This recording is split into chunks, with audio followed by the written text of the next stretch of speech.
मेरी आपसे गुजारिश है, जिस काज के लिए इमाम हुसैन ने जान दी थी ना, उस काज पर काम करने की ज़रूरत है। अब क्या करने की ज़रूरत है? अब वो पैगाम जो इमाम अली मकाम का पैगाम है, दीन के लिए काम करें, बेहयाई के ख़िलाफ़, उरियानी के ख़िलाफ़, बेदीन कुव्वतों के ख़िलाफ़। लोगों को सुकून मिलेगा, उन्हें कायल करें कि सुकून तुम्हें नमाज में मिलेगा, इबादत में मिलेगा, दयानतदारी में सुकून है, कनात में सुकून है, इज्जत नफ्स और खुददारी में जो तुम्हारे लिए अल्लाह ने रखा है उसमें सुकून है।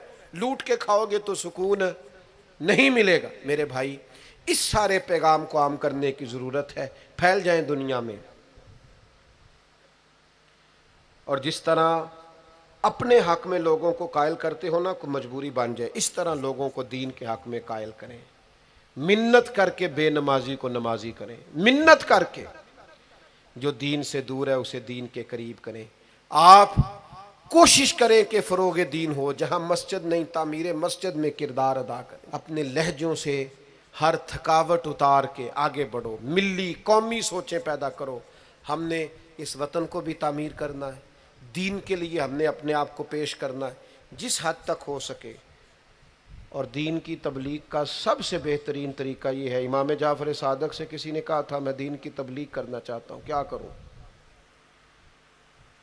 पैगाम इमाम हुसैन कॉन्फ्रेंस में बात ख़त्म करते वक़्त इमाम हुसैन के पोते की बात सुना रहा हूँ। कहा, हुज़ूर दीन की तबलीग करना चाहता हूँ, क्या करूँ?